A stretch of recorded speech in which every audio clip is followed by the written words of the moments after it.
Now the Bible, like I read again, the book of Matthew 25, verse 10, it says, and while they went to buy, the bridegroom came, and those who were ready, again I repeat, and those who were ready went in with him into the wedding banquet, and the door was shut. May those who have ears listen to the voice of the Lord, Jehovah Sabaoth. Shalom.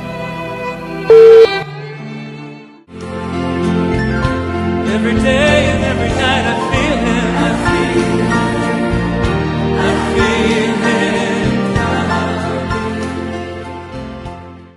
Everybody singing with me. I hear him, I hear him coming.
Praise the Lord, mighty prophet of the Lord.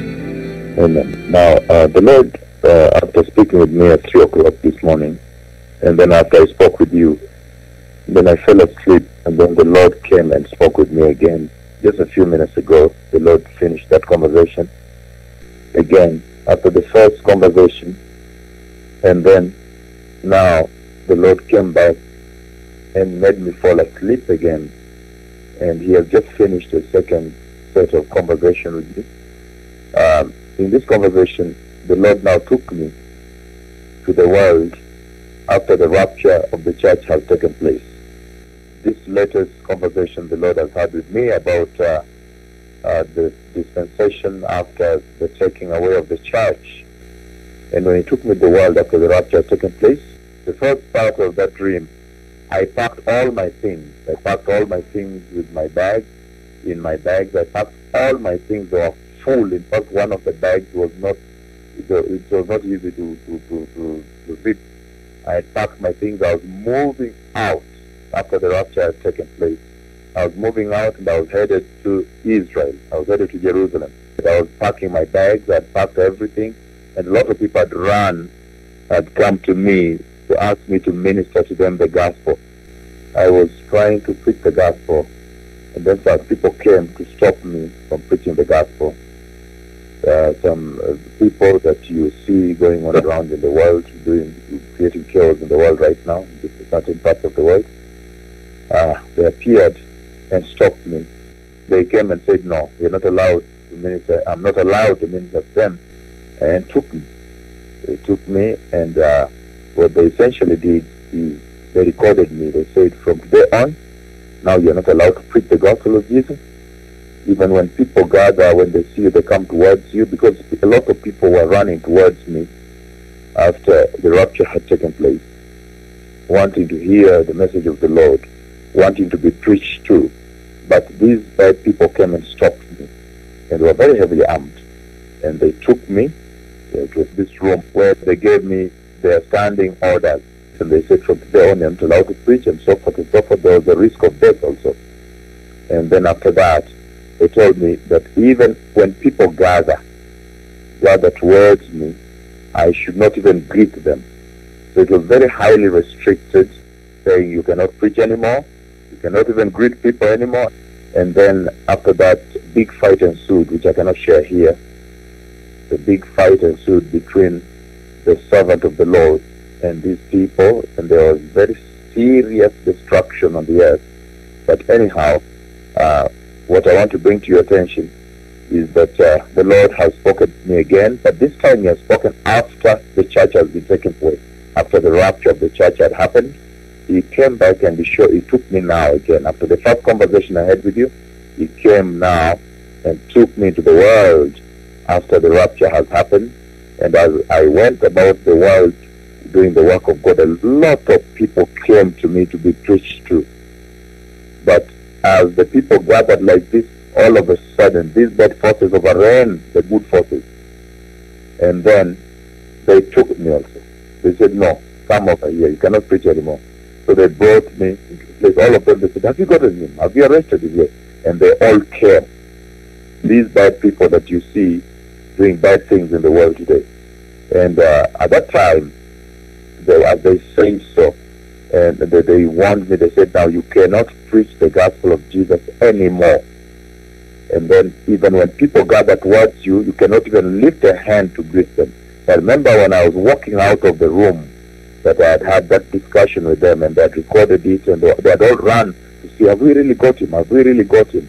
And then as I walked out of that room, from where they were talking with me, I found that a lot of people had gathered outside. So when I tried to lift my hand to greet them, because they started to say, please pray for us and so forth, they said, no, you're not allowed. So then again I remembered the warning they gave me, so I put my hands down.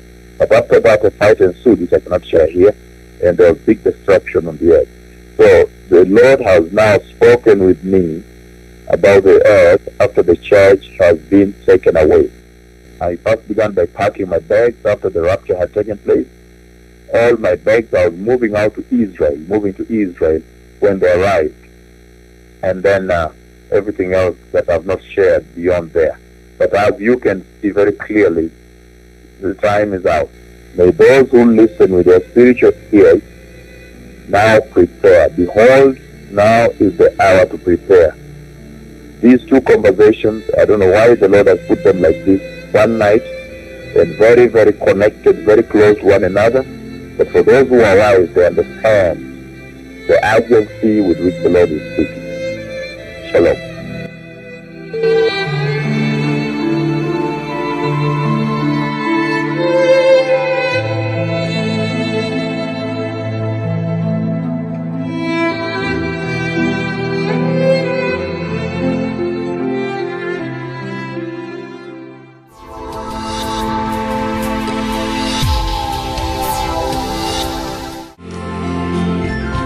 Every day and every night I feel Him. I feel Him coming. Everybody sing it with me. I hear Him. I hear Him coming. I hear Him.